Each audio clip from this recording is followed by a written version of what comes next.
Students, today we will be studying the determination of free chlorine. Free chlorine को determine करने के लिए how will you determine? We will use a titration which is called as iodometric titration.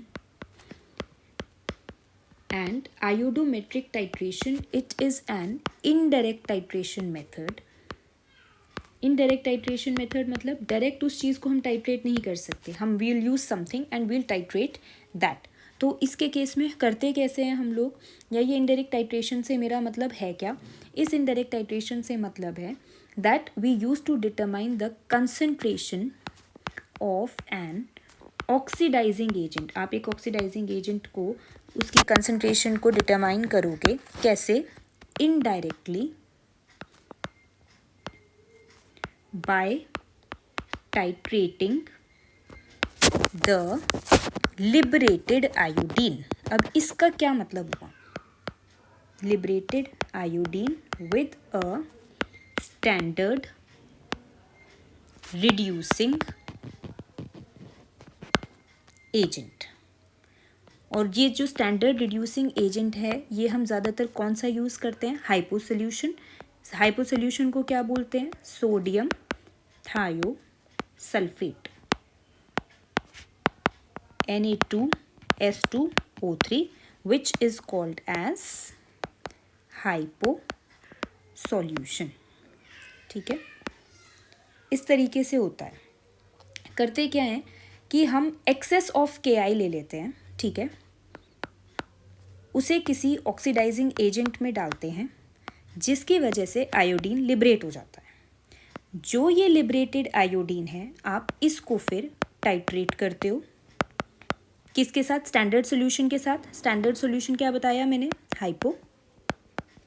ठीक, और उस liberated iodine को जब आप टाइट्रेट कर देते हो हाइपो सॉल्यूशन के साथ, after that you will add indicator. और इंडिकेटर हम कौन सा यूज़ कर रहे हैं? ज़्यादातर हमने क्या पढ़ा है इंडिकेटर आयोडीन के साथ? स्टार्च, क्योंकि वो उसके साथ एक अच्छे से कॉम्प्लेक्स बना लेता है.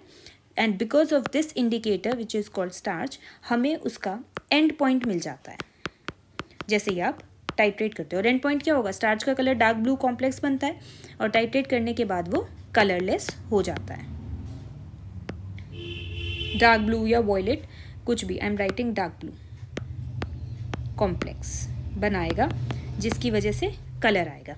ये एक शॉर्ट समरी टाइप है. अब आप इसको करोगे कैसे, या what are the reactions involved in this? So first of all how you will determine.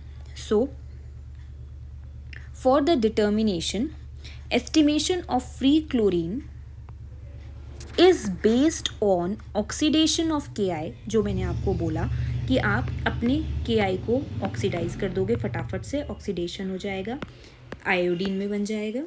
Bye free chlorine, oxidation of KI is based on oxidation of KI by free chlorine, and that process, यहाँ पे that is आएगा, that is by iodometric titration. Now what is the principle involved in this? आपने water sample लिया जिसके अंदर free chlorine present था. Suppose एक conical में आपने water sample ले लिया. This is your water sample, and in this water sample free chlorine is present. Suppose Cl2, you write free chlorine, Cl2 is present. I'll write it with black. Your Cl2 is present in this water sample. You will add KI to it, right? You will add KI to it. Free chlorine oxidises KI. ये oxidising agent हो गया, ये KI को oxidise कर देगा. सो KI is oxidized by free chlorine. क्या बन जाएगा? This is +1, iodine is in -1. Oxidation होते ही I2 plus KCl. Balance your reaction. After this, the liberated iodine is titrated with hypo solution using the starch indicator.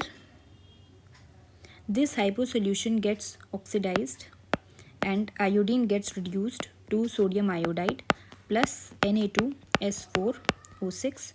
With the starch, a deep blue complex is formed.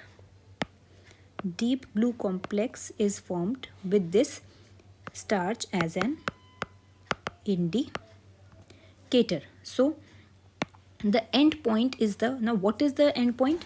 जैसे ही complex के साथ deep blue complex बन गया, जैसे ही starch के साथ, फिर आप उसको और टाइट्रेट करते रहोगे, what will happen? End point will be disappearance of color.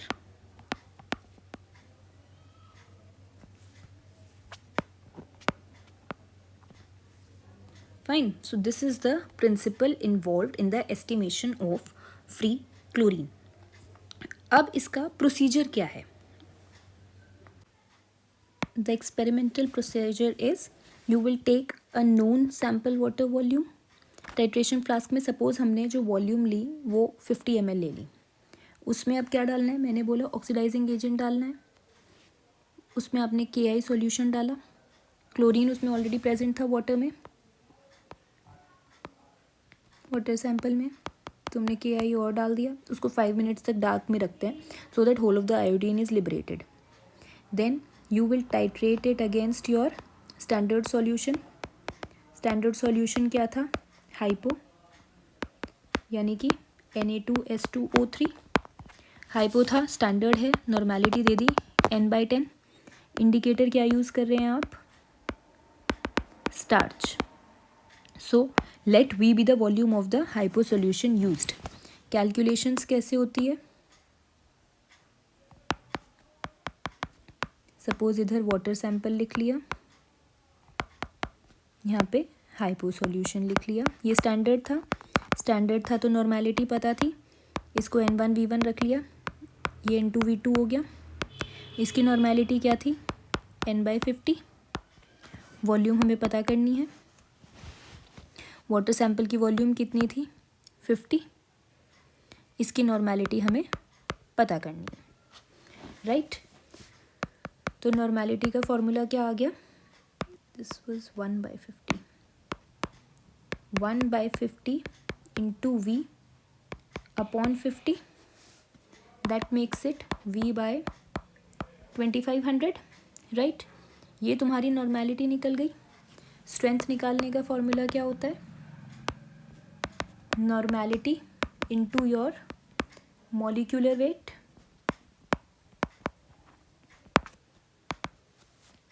Normality कितनी आई है?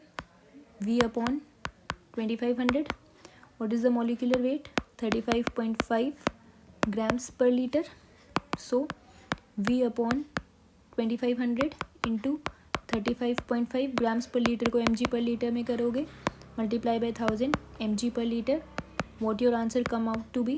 14.2 volume ppm. So this is the strength of your chlorine. This is the simple phenomena to calculate how much amount of chlorine is present in your water sample. For more such videos, please refer to the channel, like, subscribe and share to the channel. Thank you.